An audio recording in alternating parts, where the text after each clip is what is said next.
Nick Kimmel grew up in a small town in central Washington. An athletic and competitive young man, Nick always strove to win. He loved baseball. Played baseball ever since he was 6 years old.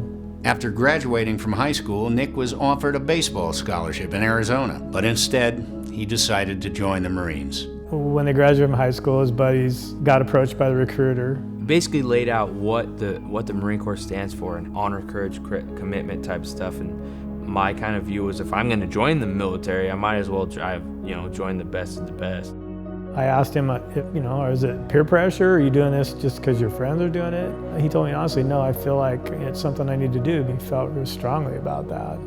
Nick became a combat engineer, stationed first in Japan before deployment to Afghanistan. Nick returned from his first deployment and immediately volunteered for another. Just a few months later, he was headed back to Afghanistan. On his second deployment, he had this sense of concern, and just before he deployed, he texted me, and when he would text me, usually it would be a regular conversation, and all I got from him is, "I love you, Dad." And that was strange. I thought something was wrong. I did 2 missions, and then on the second mission, we were up near the Kajaki Dam in the northern Sangin Valley in Helmand Province, and we were building patrol bases, and I was standing on a forklift and making sure the roof was square on a guard post, jumped off the forklift and landed on top of a 40-pound improvised explosive device. Took my legs and my arm.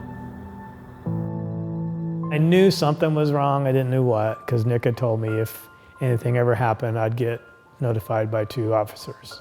And I asked him right away, is he alive? And they said, Mr. Kimmel, we're here to inform you that yes, your son is alive, but he is in extremely critical condition. And then they gave us the official document of what had happened to him, and I opened up the first page. And that's when it told what his injuries were. That was really hard. It didn't even look like him. He was so swollen and hooked up to 20 IVs bags, yeah. And it was crazy. I'm a nurse and I'd never seen anything like it.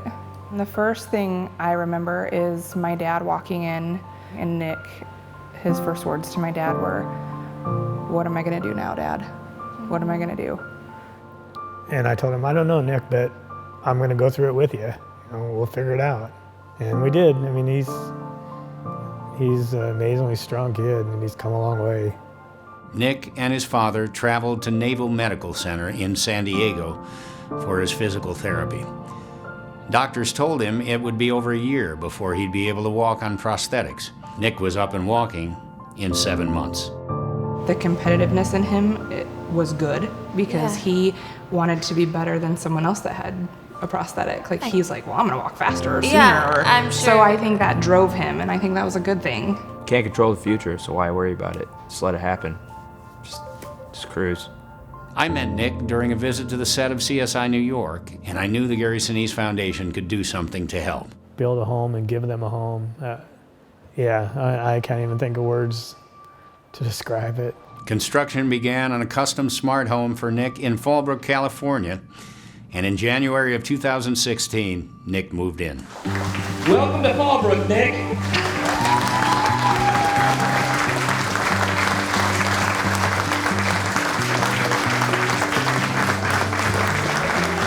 I was joking with someone before the ceremony that he's gonna sit there and say, "Cool." Thank you. And he won't get emotional, and he did. I think he kind of did. did, and so that just shows how immense of a thing this is. The ease of getting around, the ease of the locations of the microwave, the ovens, the big open hallways, have a place of his own. He's always been mechanically inclined also. He likes to weld, he likes to tinker. That'll be his haven. He'll spend most of his time in that shop. We're gonna restore that one. It's a 71 Stingray. There's a big motor on a crate over there. Cars in the corner with a flat tire. He wants to live his life to his fullest for the guys that didn't get to come home. And he will. He'll succeed.